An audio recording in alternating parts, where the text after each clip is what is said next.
আর 1971-এর আগে আপনি অথবা আপনার বাপ ভারতবর্ষে জন্মগ্রহণ করেছেন এমন কোন দলিল 62 রেকর্ড 32-এর রেকর্ড যে কোনো একটা জোগাড় করে রাখবেন।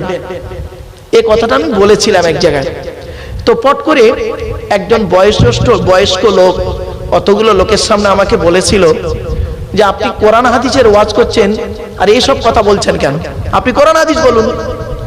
4 ঘন্টা ওয়াজ করেছি কোরআন হাদিসের উপরে, গুরুত্ব দেয়নি।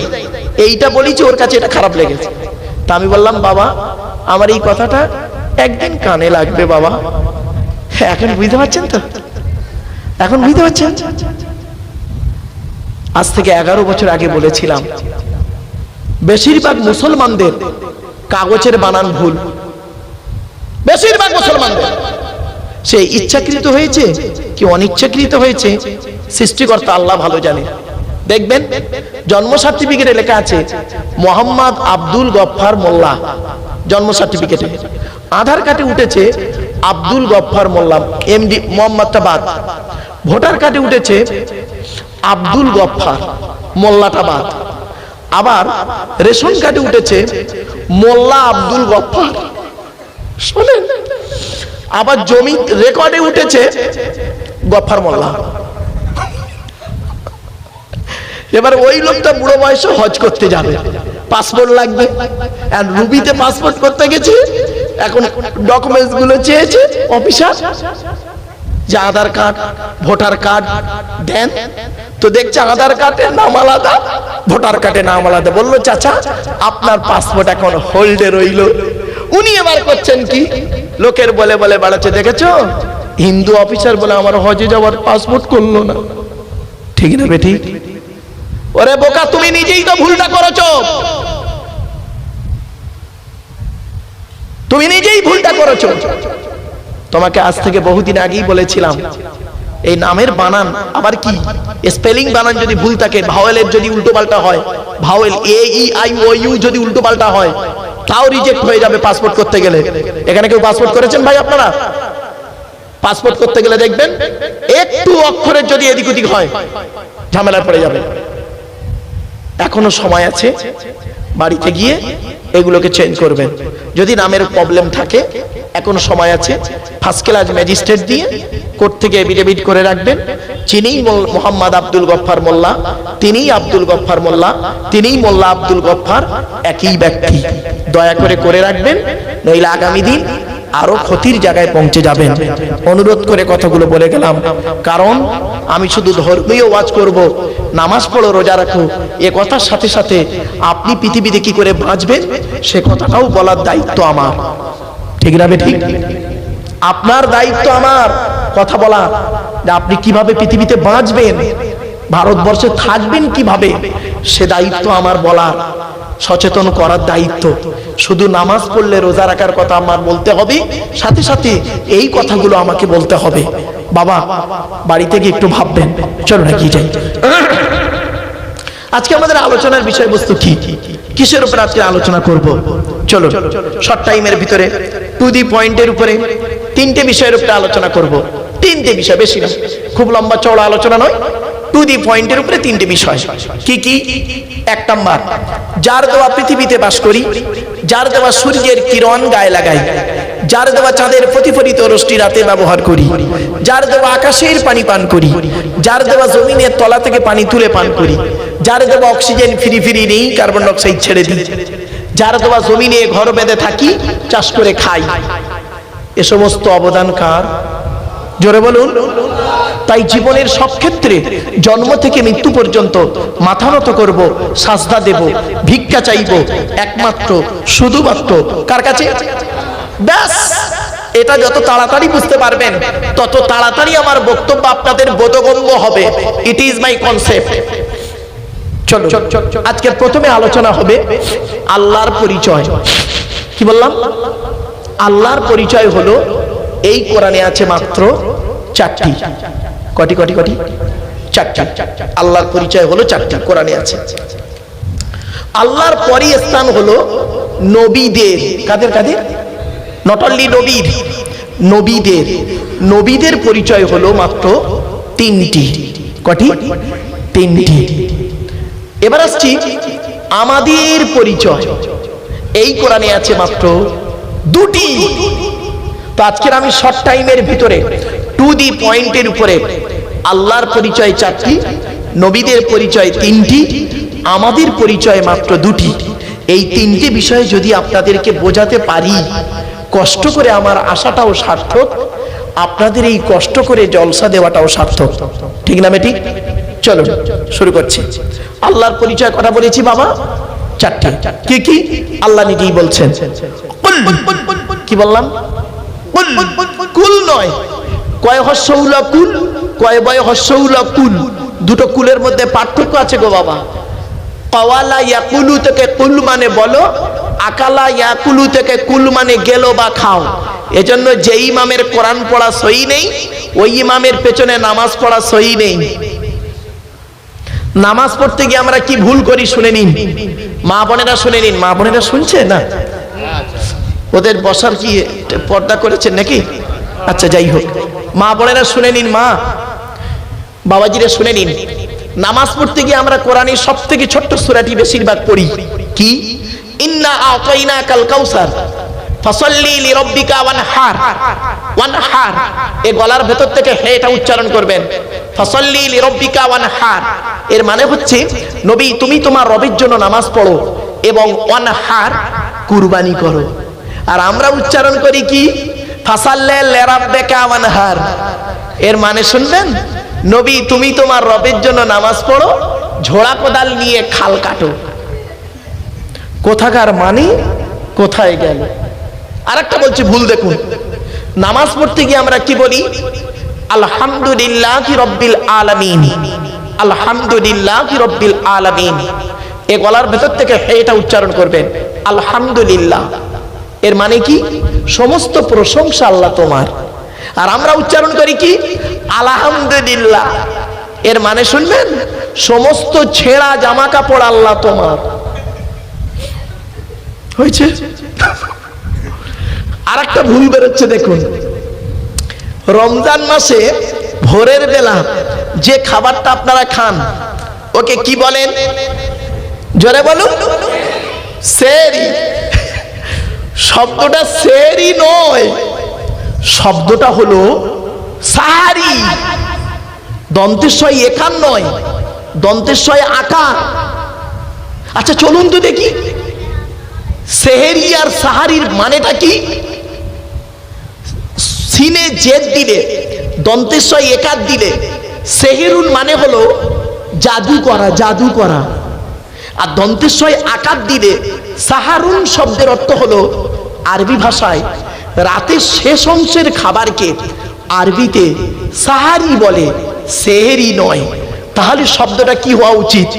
সেহেরি না সাহারি? ভুলটা ভাঙলো। কেন মাদ্রাসার ক্যালেন্ডার গুলোতে সেহরি লেখেন? কেন লেখেন? আর সেগুলো খেয়াল করেন না। কি বলবো, চলুন এগিয়ে যাচ্ছি। মাদ্রাসার ক্যালেন্ডার গুলোতে লিখে আছে সেহরি, ইফতার ও সেহরি লেখা না? ইফতার সেহরি। আমি একজন টিচারকে ধরেছিলাম, একটা ক্যালেন্ডার হাতে পেয়েছি আর ওর হেড অফ দ্য ডিপার্টমেন্টের নাম লেখা আছে, ফোন নাম্বার দেওয়া আছে। আমি ফোন করলাম যে ভাই আপনি যে লিখলেন সেহেরি ও ইফতারের সময় তালিকা, তো সেহেরি আপনি কি আলেম?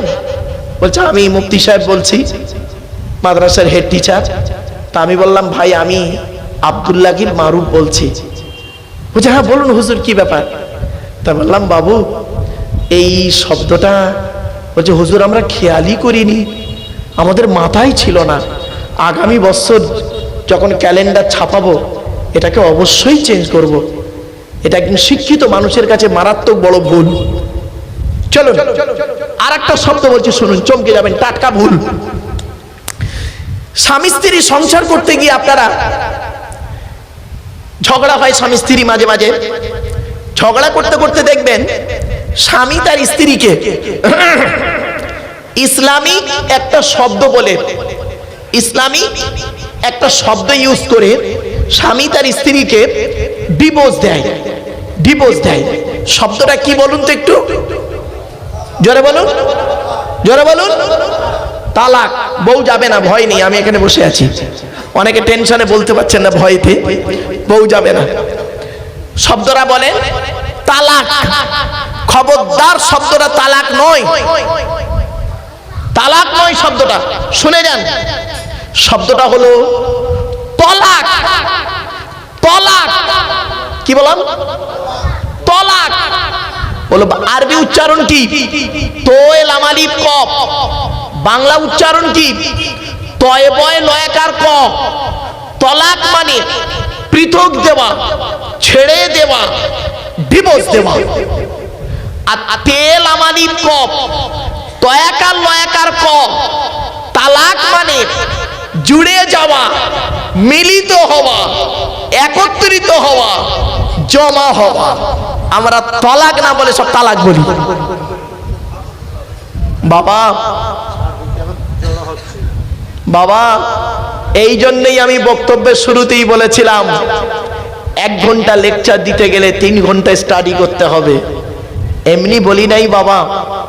চলুন, শোনার লোকের অভাব। তো আমার কপাল খুব ভালো, আপনারা যে এতক্ষণ অ্যাটেনশন নিয়ে বসে আছেন, আপনাদের কি বলে ধন্যবাদ দেব, আমার ভাষা হারিয়ে গেছে। অসুবিধা হচ্ছে বাবা? চলুন। বাংলাতে অনেক শব্দ আছে, বাংলাতে অনেক শব্দ আছে। জ্বালা, বর্গিন জয় একার লয়াকার জ্বালা, বর্গিন জয় বয় একার লয়াকার জ্বালা। দুটোই জ্বালা, একটা যন্ত্রণা জ্বালা, একটা পানির জ্বালা। কমল, কৌকার মোলা কমল, কমলা কমল। কৌকার মোলা কমল মানে নরম, আর কমলা কমল মানে পদ্ম ফুল। ধদন্তন্য ধন, ধৌকার দন্তন্য ধন, দুটো কিন্তু এক নয়। জ্ঞানী গুণী বুদ্ধিজীবী মানুষ বাড়ি থেকে ভাববেন। ইংরেজিতে অনেক শব্দ আছে, আরো দিকে লাভটা। আল্লাহর পরিচয় 4টে, কি কি? 1 নাম্বার। এজন্য আমি বলতে চেয়েছি কি, উচ্চারণের পার্থক্য হলে মানেও পার্থক্য। তরুণ, এবার বলে দিচ্ছি তলাক শব্দটা কোথায়, তালাক শব্দটা কোথায় আছে। এই কোরআনের ভিতরে তলাক শব্দ সব জায়গায় আছে। তালাক শব্দটা তেল আমারি ক, তালাক শব্দটা কোরআনের, টোটাল কোরআনের 1 জায়গায় আছে, 1 জায়গায়। শুনে নিন, বলে দিচ্ছি। এটা হিফজ না, ও নাজরা কোরআন শরীফ। এই দেখেন, তালাক শব্দটা কোরআনের আছে মাত্র 1 জায়গায়, 24 নম্বর পারায়। সূরার নাম সূরা মুমিনের 15 নম্বর আয়াত। এই দেখুন কি আছে হুজুর, দেখুন তো। তেল আমালিক কফ, দেখুন তো বাবা, তেল আমালিক কফ। এই একটা জায়গায় আছে গো বাপ। কোরআনের উপরেই তো গবেষণা, সেজন্যই আপনাদেরকে বলছি বাপ, একটু ধৈর্য সহকারে শোনো। আল্লাহর পরিচয় 4টে, কি কি? 1 নাম্বার, আল্লাহ বলছেন, কুল, নবী তুমি বলো, হুয়াল্লাহু আহাদ, সে আল্লাহ হলেন একক। 2 নাম্বার, আল্লাহুস সামাদ, আল্লাহ হলেন অমুখপেক্ষী। আল্লাহ কারোর মুখপেক্ষী নন, সারা পৃথিবী তার মুখপেক্ষী। 3 নাম্বার, লাম ইয়ালিদ ওয়া লাম ইউলাদ, আল্লাহ কাউকে জন্ম দেয়নি, আল্লাহ কেউ জন্ম দেয়নি। 4 number, it is very very important, ওয়ালাম ইয়াকুল লাহু কুফুয়ান আহাদ, আল্লাহর সমকক্ষ কেউই নেই। এই হলো আল্লাহর 4টে পরিচয়। আচ্ছা, এই যে সূরাটি পড়লাম, এই সূরাটি আপনাদের অনেকের মুখস্থ নেই। বলুন না, একটু বলুন না। তা আমি পড়লাম কি করতে? 4টে কারণে, 4টে কারণ। 1 নাম্বার হলো এই সূরাটি আল্লাহর পরিচয়, সেটা জানিয়ে দিলাম। 2 নাম্বার পয়েন্ট, এই সূরাটির আরবি ভাষায় বাংলায় ট্রান্সলেট করে বলে দিলাম। 3 নাম্বার, এই সূরাটির মধ্যে 4টে ধর্ম বেরিয়েছে। 4টে ধর্ম, মুশরিক, ইহুদি, খ্রিস্টান, ইসলাম, 4টে ধর্ম বেরিয়েছে। এবার আসছি এই 4 নাম্বার পয়েন্ট। এই সূরাটি পড়লে কি হবে শুনে নিন। আল্লাহর নবী বলেন, আল্লাহ রাসূল বলেছেন, কোন ব্যক্তি যদি 3 বার, কবার 3 বার কুল হুয়াল্লাহ সূরা পাঠ করে, 3 বার যদি কোনো ব্যক্তি কুল হুয়াল্লাহ সূরা পাঠ করে, ওই ব্যক্তির নামায় আমল নামায় 1 খতম কোরআন শরীফ পড়ার সওয়াব আল্লাহ লিখে দেবে। শুধু তাই নয়, আল্লাহর নবীর কাছে একজন ব্যক্তি এসে বললেন, ইয়া রাসূলুল্লাহ, ইয়া হাবিবাল্লাহ, আমি কোরআনকে খুব ভালোবাসি। আল্লাহর নবী বললেন, সুবহানাল্লাহ। তারপরে লোকটি বললেন, গোটা কোরআনের ভিতর থেকে একটা সূরাকে আমি অত্যন্ত ভালোবাসি এবং সেই সূরাটি আমি সর্বদাই পড়তে থাকি। আল্লাহর নবী বললেন, সেই সূরাটির নাম কি একবার বলো? আল্লাহর নবীর কথা শুনে সাহাবীটি বললেন, সেই সূরাটির নাম হলো কুল হুয়াল্লাহ সূরা। আল্লাহর নবী বলেন, এই কুল হুয়াল্লাহ সূরাকে বেশি ভালোবাসার কারণে কিয়ামতের মাঠে আল্লাহ জান্নাতুল ফেরদাউস লিখে দেবে।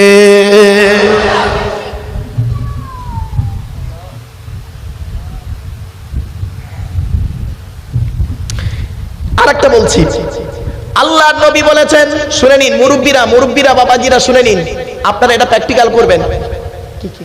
কি বাবা কি বলছেন? না না কিছু বলছেন বাবা? হ্যাঁ আমার জন্য না বাবা, লাগবে না, আমি সুগার রোগী, আমার কিচ্ছু লাগবে না।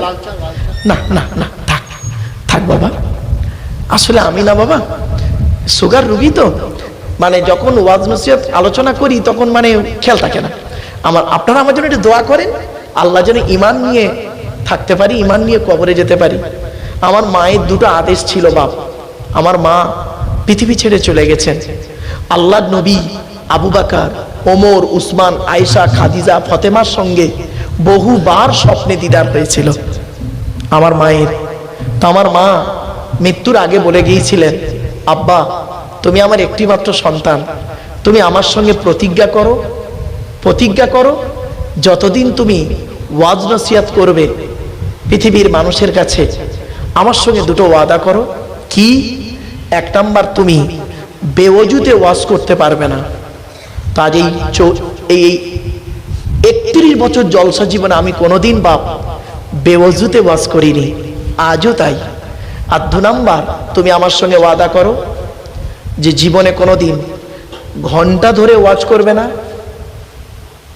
ঘন্টা ধরে মানে ঘন্টা ধরে, টাইম ধরে। তা আমি বললাম, মা এটা যেন কিরকম হলো, এটা কিরকম হলো? বলছে ধরো, আমাকে বোঝাচ্ছেন, ধরো জলসা কমিটি তোমাকে বলল তোমার টাইম 10টা থেকে 12টা, তুমি 10টায় উঠলে 12টায় নামলে, শুধু কোরআন আর হাদিস বলেছো, উল্টো পাল্টা কোনো কথা বলুনি, শুধু কোরআন হাদিস বলেছো, একটা কথাই শ্রোতার কানে যায়নি, আমলই হয়নি, কিন্তু আধা ঘন্টা বেশি বলেছো, আধা ঘন্টা বেশি বলেছো। দেখা গেল ওই আধ ঘন্টার ভিতরে আল্লাহ পাক তোমার জবান থেকে এমন কিছু শব্দ বাক্য বের করিয়ে নেবে যেটা শুনে কিছু মানুষ আমল করবে, পরিবর্তন হবে। ওই 2 ঘন্টা ওয়াজ করেছো, বেকার হয়ে গেছে। আধ ঘন্টা বেশি বলেছো, ওর ভিতর থেকে যে কথাটা লোকের কানে লেগে প্র্যাকটিক আমল করা শুরু করেছে, ওর ওসিলায় তুমি কিয়ামতের মাঠে নাজাত পাবে। এজন্য বাবা আমি কোনোদিন ঘড়ি ধরে ওয়াজ করি নাই, কোনোদিন। আল্লাহর চিন্তা করবেন না, কমিটির একটা টাইম আছে, এবার 2-10 মিনিট আধ ঘন্টা এদিক ওদিক হবে, অসুবিধা হবে বাবা?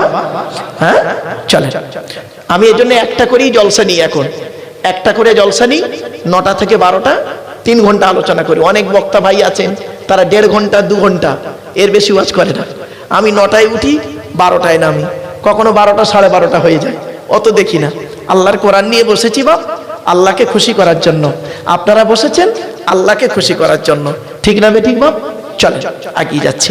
এবার আসছি, আল্লাহর নবী বলেছেন, কোন ব্যক্তি যদি কুল হুয়াল্লাহ সূরা, কোন সূরা কুল হুয়াল্লাহ সূরা যদি রাতে ঘুমানোর আগে 3 বার পাঠ করে, কবার রাতে ঘুমানোর আগে যদি 3 বার কুল হুয়াল্লাহ সূরা যদি পাঠ করে ঘুমায়, নিজের গায়ে ফুঁক দিল, স্ত্রী ছেলে মেয়ে নাতি নাতনির গায়ে যদি ফুঁক দেয়, ওই বাড়িতে জেন ভূত পরি জাদু বান্টনা কিছুই লাগবে না। ও বাবা মুরব্বীরা অনুরোধ করে বলে যাচ্ছি, রাতের বেলা ঘুমানোর আগে নাতিটাকে ডাকবেন, নাতিগুলোকে ডেকে বলবেন আয় আমার কাছে। এশার নামাজ পড়ে ঘুমানোর আগে ওযু করে নেবেন, কুল আউযু বিরাব্বিল ফালাক 7 বার পড়বেন, কুল আউযু বিরাব্বিন নাস 7 বার পড়বেন, কুল হুয়াল্লাহ সূরা 3 বার পড়বেন, সূরা ফাতিহা 1 বার পড়বেন, দরুদ শরীফ কয়েকবার পড়ে নাতিদের গায়ে একটু ফুঁক দিয়ে দেবেন। জেন ভূত পরি জাদু বান্টনা কিছুই লাগবে না। আপনি তো তা করেন না, মলি সাহেবের কাছে ছুটেছেন আপনি কেন? আপনি প্র্যাকটিক্যাল করতে পারেন না? বয়স তো হয়ে গেল, আপনার তো বয়স হয়ে গেছে, আপনি কেন পারবেন না? ইসলাম শুধু এই ইমাম সাহেবের ঘাড়ে দিয়ে দিয়েছে? ইসলাম কি শুধু আব্দুল্লাহ ইল মারুফের ঘাড়ে দিয়ে দিয়েছে? সকলের জন্য এসেছে, সকলে প্র্যাকটিস করুন। মা বোনেদের বলে যাচ্ছি, মায়েরা বোনের এগুলো খেয়াল রাখুন। চলো এরপরে আসছি, বাপের 4টে অঙ্গ। বাপের কটা? 4টে। মায়ের 4টে অঙ্গ। মায়ের কটা? 4টে। মোট কটা হলো? 8টা। আজকের বাড়ি যাবেন, বাড়িতে গিয়ে আপনার জন্ম দেওয়া ছেলে কিনা প্রমাণ পাবেন। কেউ রেগে যাবেন না, আপনার জন্ম দেওয়া ছেলে কিনা প্রমাণ পাবেন। আপনার ছেলে বা মেয়েকে সামনে দাঁড় করাবেন, করিয়ে আপনার ছেলে বা মেয়ের মধ্যে দেখবেন আপনার দেহের সঙ্গে আপনার ছেলে বা মেয়ের কমসে কম 4টে জিনিস মিলবে। 4টে মিলবেই মিলবে। চোখ, কান, নাক, হাত, পা, মুখ, হাতের আঙুল, পায়ের আঙুল, ঠোঁট মিলবেই মিলবে বাপের সঙ্গে 4টে, আর মায়ের সঙ্গে 4টে মিলবে। আর আল্লাহ নিজে দেয় 5টা। এই 13টা জিনিস দিয়ে আল্লাহ পাক মায়ের পেটের ভিতরে বাচ্চাকে তৈরি করেন। কিভাবে তৈরি করে? কোরআন, ওয়ালাকাদ খালাকনাল ইনসানা মিন সুলালাতিন মিন তিন সুম্মা জাআলনাহু নুতফাতান ফি ক্বরারিম মাকিন। 18 নম্বর পারার 1 নম্বর পৃষ্ঠার 12 নম্বর লাইন, সূরার নাম সূরা মুমিনুনের 12 নম্বর আয়াত। আমি আল্লাহ মাটির নির্যাস থেকে তোদের তৈরি করেছি, বাপ আর মায়ের মিলনের মাধ্যমে ওই পানিটাকে আমি আল্লাহ তোর মায়ের পেটের ডাইসে সুন্দর করে রেখে দিয়েছি। আর কি করেছি? সুম্মা খলাকনান নুতফাতা আলাকাতান ফাখলাকনাল আলাকাতা মুদগাতান ফাখলাকনাল মুদগাতা ইযামান ফাকাসাউনাল ইযামা লাহমা সুম্মা আনশাআনাহু খলকান আখর। আমি আল্লাহ তোর মায়ের পেটের ভিতরে ওই পানিটার 40 দিন পরে রক্তপিণ্ড করেছি, তার 40 দিন পরে মাংসপিণ্ড করেছি, তার 40 দিন পরে হাড় তৈরি করেছি, হাড়ে আর মাংসে সুন্দর করে লাগিয়ে দিয়েছি। আমি আল্লাহ তোর মায়ের পেটের ভিতরে সুন্দর একটা আকৃতি দান করেছি। চলো আমরা এখন সবাই মায়ের পেটে এসে গেলাম। ও নিয়ে এসছে, বাবা রে, কত মানুষ ভালোবাসে বক্তাদের চা, দুধ, হরলিক্স, সেরেলাক্স, কত কি দেয়। আমি একটু খেয়ে নি, দাঁড়ান।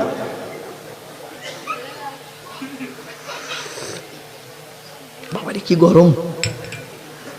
এই দোস্ত, তুমি উঠে এসো তো। হ্যাঁ উঠেছো, উঠেছো, তাড়াতাড়ি জলদি উঠে এসো, উঠে এসো।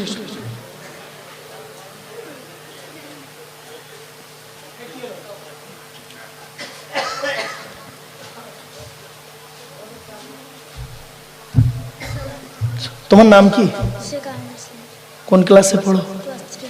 3। বসো এখানে, এই চাটা খাও। ধরো ধরো ধরো ধরো ধরো ধরো, খাও না, খাও, খাও না বাবা। আরে বোকা ছেলে, খা। এই ছেলে শোন, ধর ধর ধর ধর, খাও। শুনে নে, পৃথিবীতে জাঁচা ভাত আর কাঁচা কাপড় ছাড়তে নেই। বোকা ছেলে, খা, চাটা খা। চল আমার বাপেরা আসেন, আমরা মায়ের পেটে এসে গেলাম প্রত্যেক। খাও বাবা, খাও, খাও না, খাও, অসুবিধা হচ্ছে তোমার? খাও না, ভালো, খাও। আচ্ছা, পৃথিবীতে আমরা মায়ের পেটে এসে গেলাম, তাই তো নাকি? আরে ভাই বলুন না। আচ্ছা, খাবার দায়িত্ব কার? জোরে বলুন। কোরআন বলছে, ওয়ামা মিন দাব্বাতিন ফিল আরদি ইল্লা আলাল্লাহি রিজকুহা ওয়া ইয়ালামু মুস্তাকাররাহা ওয়া মুস্তাওদাহা কুল্লুন ফি কিতাবিম মুবিন।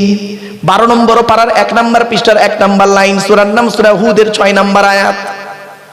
আল্লাহ বলছে পৃথিবীর জমিনে এমন কোনো প্রাণী নেই রে যার খাবারের দায়িত্ব আমি আল্লাহ দিইনি। বান্দা একবার চিন্তা করে দেখবি, সকালবেলা প্রাণীগুলো খালি পেট নিয়ে বের হয়ে যায়, সন্ধ্যা যখন ঘনিয়ে আসে আমি আল্লাহ তাদের ভরা পেট নিয়ে আবারও বাসায় ফিরাইয়া দিই। যে আল্লাহ একটা হাতিকে খাওয়াতে পারেন, যে আল্লাহ একটা ময়েল সাপকে খাওয়াতে পারেন, যে আল্লাহ একটা পিঁপড়েকে খাওয়াতে পারেন, সে আল্লাহ আমাকে আপনাকে খাওয়াতে পারে না? পারে না? কিভাবে খাওয়াচ্ছে দেখুন। আল্লাহর খাওয়ানো টেকনিক্যাল, বান্দার খাওয়ানো টেকনিক্যাল, বিটুইন ফার ডিফারেন্স, অনেক পার্থক্য। আল্লাহ বলে আব্দুল্লাহ গিল মারুফ, এই আব্দুল্লাহ গিল মারুফ, তুই যখন তোর মায়ের পেটের ভিতরে ছিলিস কি খাবারটা তুই খেলি? আমি আল্লাহ করলাম কি, তোর নাভির সঙ্গে মায়ের নাভিটা জুড়ে দিলাম। ইচ্ছা করলে মায়ের পেটের ভিতরে ওই পানিটাকে তোর মুখ দিয়ে খাওয়াতে পারতাম, কিন্তু না না না, ইন্নাল্লাহা ইউহিব্বুল মুতাতাহহিরিন, আমি আল্লাহ হলাম পবিত্র, তাই পবিত্রতাকে অত্যন্ত ভালোবাসি বলে মায়ের পেটের ভিতর থেকে তোদের প্রত্যেকের মুখগুলোকে পবিত্র করে পাঠিয়েছি একটাই কারণ, পৃথিবীর জমিনে এসে পবিত্র জবান দিয়ে আমি আল্লাহ, আমাকে আল্লাহ আল্লাহ বলে ডাকবি।